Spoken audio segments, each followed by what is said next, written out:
Bonjour, chers amis. Je lisais quelque chose ici dans le livre de 2 Corinthiens et je voulais partager avec vous un verset qui a attiré mon attention. En 2 Corinthiens chapitre 4 verset 18 dit le suivant. Parce que nous regardons non point aux choses visibles, mais à celles qui sont invisibles. Car les choses visibles sont passagères et les invisibles sont éternelles.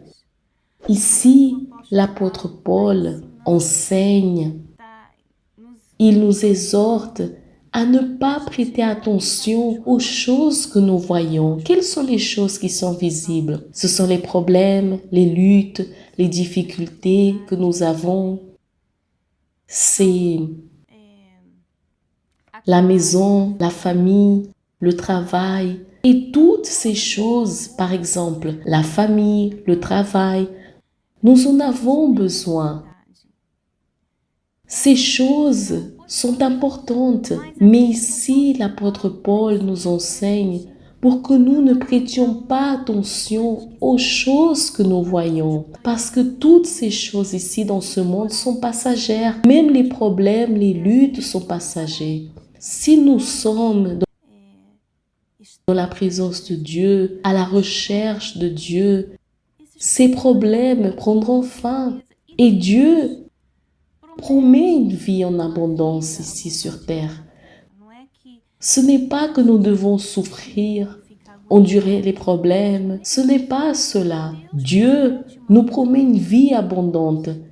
Mais qu'est-ce qui arrive?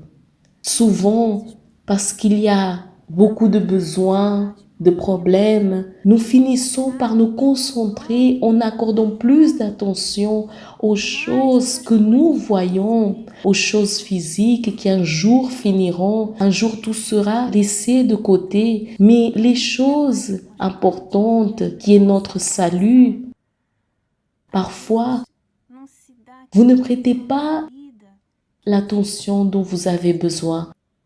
Parce que le salut est quelque chose que nous conquérons chaque jour. C'est une chose pour laquelle nous devons lutter tous les jours. Peut-être vous êtes si inquiète à l'idée de résoudre le problème, le besoin, peut-être quelque chose qui vous tracasse et vous n'êtes pas assez attentif à ce qui va être éternel. Ce qu'ici, sur terre, nous ne voyons pas encore, nous sommes encore là, nous ne le voyons pas encore. C'est donc quelque chose que nous devons investir de toutes nos forces parce que c'est quelque chose d'éternel. Alors le diable veut que nous détournions notre attention. Il veut détourner notre attention de ce qu'il sait qui est éternel. C'est le salut. Il ne veut pas. Le diable ne se soucie pas de savoir qui a de l'argent, que vous soyez en bonne santé ou pas. Bien sûr que le diable veut poser des problèmes, il veut que les gens souffrent, mais ce qui l'inquiète le plus, c'est notre âme, que nous soyons sauvés ou pas. C'est ce qui inquiète le diable. Alors il utilise les problèmes, les choses physiques de ce monde pour attirer notre attention. Mais si nous voulons ce salut, nous devons faire une priorité dans notre vie. Si je sais que vous traversez peut-être une période difficile, une lutte, mais si vous mettez peut-être, attendez une minute, je vais me détourner de cela, le mettre un peu de côté et mettre toute votre force à chercher Dieu, à chercher le Saint-Esprit, votre salut.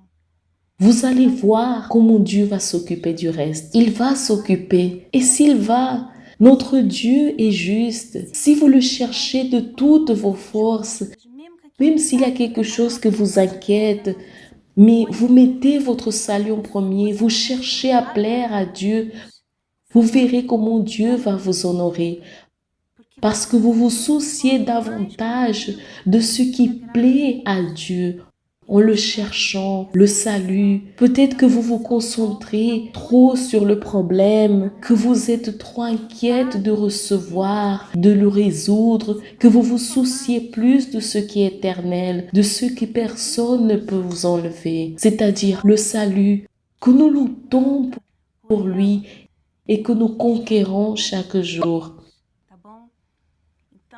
Essayez d'analyser tout cela parce que la Bible nous enseigne aussi en cherchant premièrement le royaume et la justice de Dieu et toutes ces choses vous seront données par-dessus. Quand vous vous inquiétez à le chercher, à lui plaire, vous pouvez être sûr qu'il s'occupera du reste. Restez avec ce conseil, que Dieu vous bénisse. Je suis Thelma Silva, directement d'Hollande pour Entre nous.